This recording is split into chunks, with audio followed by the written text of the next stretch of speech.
Hello, parents and students. This is Mr. Taylor. If you're watching this, this is our parent-teacher conference sort of rollout video to answer any questions and highlight key information. I am the teacher on record of this course, but Mrs. Belknap is our student teacher. She's the actual teacher instructing right now, and she's great. She's been a math aide at PG Junior for the last 7 years. You might have older brothers or sisters who have been helped by Mrs. Belknap with 9th grade math. But thanks for watching the video. Let's go through some of the need-to-know information. We've had a great start to this semester in third term. This is where we've been and where we are going this term. Unit 5 we did in January on functions. Talked about how to know if a relation is a function or not, and we looked at ordered pairs, tables, graphs, and mappings. Overall, test results were great. Looked like we had great understanding overall of functions. Right now we're in the middle of Unit 6 on exponents, scientific notation, and volume.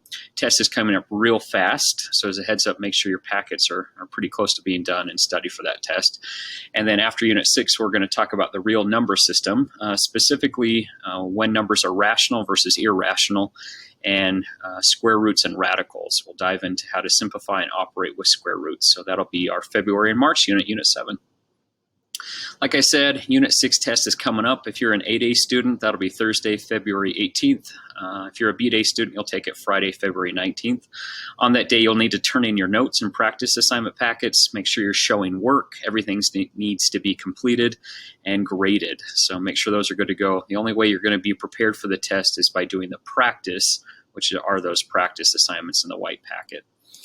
It's important to actually do and be an active participant in math. It's not enough just to watch somebody else do the math. So it's where the doing and the activity comes into play, and that's the important of the practice assignments. The answer keys are online. We do not want students just copying down answers, so you need to show work. If they're not done, and if students don't show work, we're not going to have that as a completed assignment. It'll be marked as incomplete. So we sort of hold the grade hostage until it's done correctly and completely. I'm going to talk about Skyward really fast. If you log into Skyward, this is what you should hopefully see. We like that grade a lot, which is an A. But this is the overall grade, and this is how we divide up our categories in 8th grade math.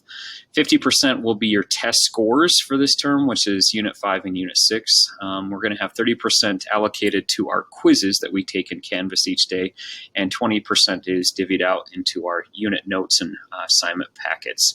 So that's our overall how the grade works. And then as you scroll down in Skyward, it's broken into those assignment categories, quizzes, and tests.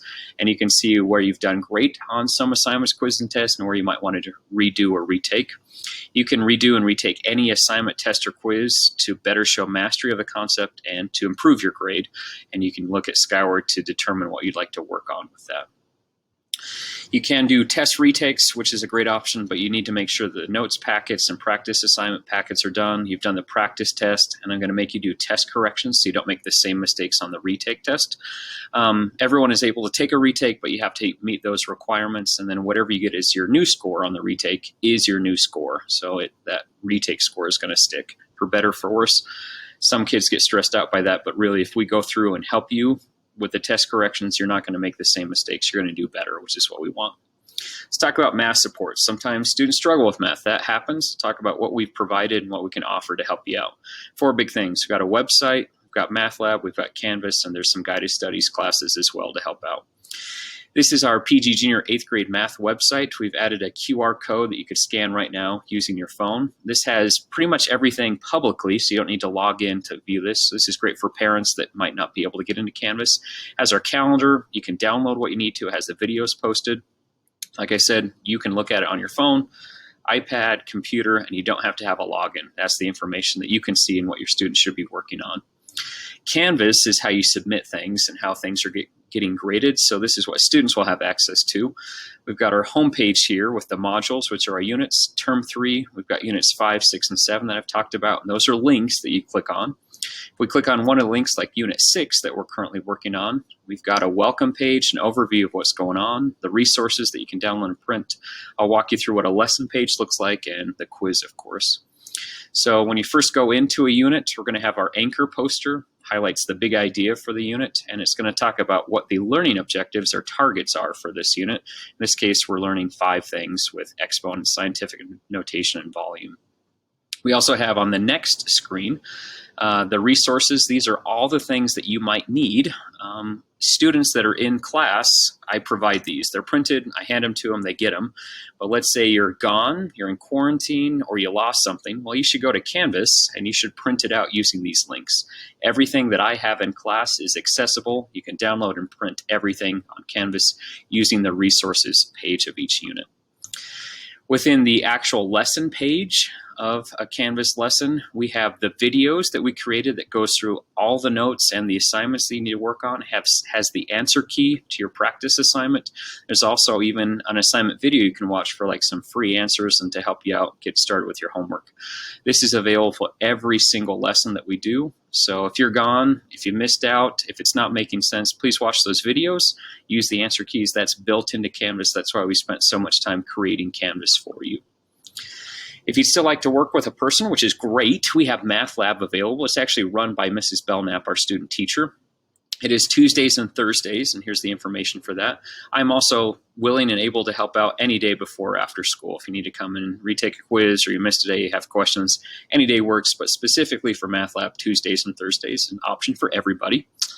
And then lastly, if you need additional help beyond before or after school help beyond Math Lab, we have guided studies classes. At PG Junior, we have two different types. One is a specific math guided studies class. The focus is just on 8th grade math, and it's taught by an 8th grade math teacher who is teaching the same thing that I am, and she's able to go through exactly what you need to know for 8th grade math. So if you're really struggling specifically with math, this is a great option. The periods offered are A1 or A2. You would have to give up one of your elective classes to be in one of those math guided studies. If overall you're not great at doing homework or you're just not great at staying organized and you need help in all of your classes, not just math specifically, we have general guided studies classes. This is open to all students and it focuses on all of their classes, not just math. We have great guided studies teachers that will make sure you're caught up in everything. They'll advocate for you and help you out with other teachers as well. And all periods are available. It's not just A1 or A2. If you just like to be in a guided studies class, it's going to help with all your classes, and we're going to make sure that you get some math support in there as well. If you would like to set up a meeting, if I haven't covered information or you have questions about it, I'm happy to do like a virtual parent-teacher conference with you. You'll need to email me at btaylor@alpinedistrict.org. And my plan is to hold meetings on Thursday, February 18th from 4 o'clock to 7 o'clock. Like I said, you'll email me and then we'll schedule a time that works for both of us. You're not coming into the school for face-to-face. We're going to do virtual face-to-face through technology, and we'll schedule through the email. I really appreciate how hard students are working so far this term. Keep doing the right thing, the right time, the right way, and we row together. Thanks, guys.